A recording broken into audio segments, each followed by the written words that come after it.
name is Matthew Granary, and I'm going to be informing you today on a scandal that took place that rocked the NFL and the country as a whole, involving allegations of domestic violence and assault. I'm sure, as most of you know, there was a scandal involving Ray Rice and his then fiancée, Janae Rice, in which he had punched her in an elevator, which basically,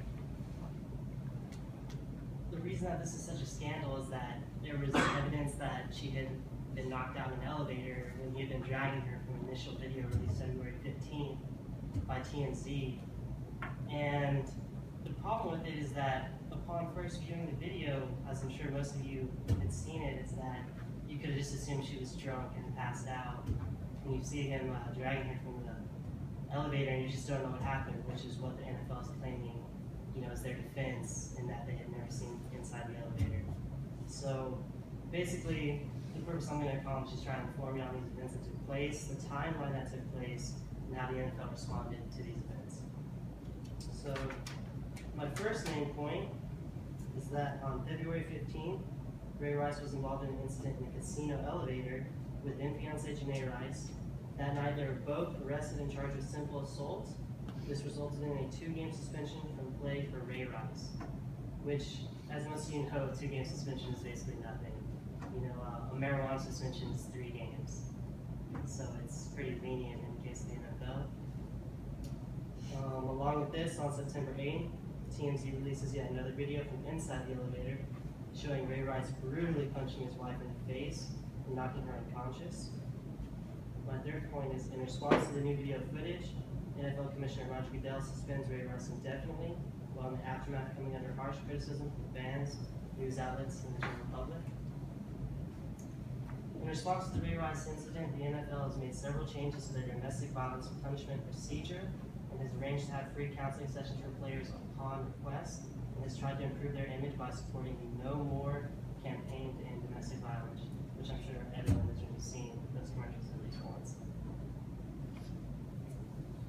Addressing my first main point, in which Ray Rice was first involved in the incident on February 15th.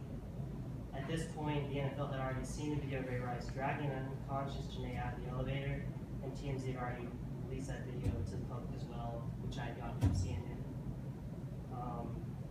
Many fans and members of the general public were outraged how lenient a punishment this was, and began to call into question the ethics of the NFL, particularly Roger Goodell, as he's responsible for laying punishment for crimes involving NFL players. Although people were beginning to call into question the week suspension handed down to Ray Rice by the NFL at this time, the story is beginning to lose traction, and some people are defending Ray Rice and saying that everyone makes mistakes. Now addressing my main point number 2, on September 8th, TMZ releases yet another video from inside the elevator showing Ray Rice brutally punching his wife in the face and knocking her unconscious. This new video release gains incredible network attention from all areas of social media, CNN, NBC, ESPN, basically everything, Twitter, Facebook, really just spans the entire country. The new video calls into serious question the process of suspending players, and many people think that the punishment should be harsher based on moral principles. The NFL begins to backtrack and claims no one in the organization had seen the new video and they were unaware of the brutality of the punch that knocked Janae Rice unconscious. The NFL is now faced with the reality of having to suspend Ray Rice for a mere 2 games for an event which many Americans believe he should have been in prison for. Now for main point 3. In response to the new video footage, NFL Commissioner Roger Goodell suspends Ray Rice indefinitely on September 8th, according to CNN. While in the aftermath coming under harsh criticism from fans, news outlets, and general public, some people even call for Roger Goodell to resign as commissioner and due to how poorly he handled the situation.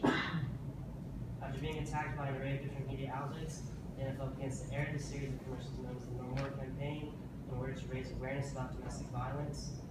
These commercials are very emotionally driven. In some of them, there's former NFL players who are seen crying, and I think the reason they're so powerful is everyone has either dealt with or known someone who's dealt with domestic violence, and it's an emotional issue. The NFL also vehemently denies anyone in the organization ever seeing the video of Ray Rice punching Janae inside the elevator, and an independent investigation is launched by the NFL, headed by former FBI Director Robert Mueller, to determine whether the NFL had access to the video and propose proposed changes to the, I guess now, outdated domestic violence policy. The investigation found that no one in the NFL front office had seen the video. And since then, the NFL has made changes to their policies, but it may be a little, too little, too late. However, it's unlikely that anyone is not going to watch any of the games this coming season due to the events that took place.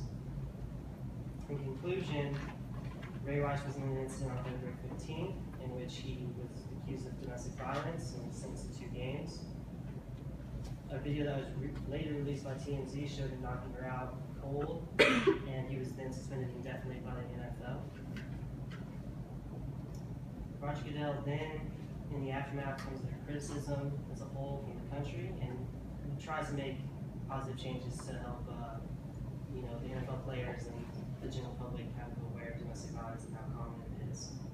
In closure, the NFL and Roger Goodell admit that they could have handled the situation better and have vowed to do better in the future and address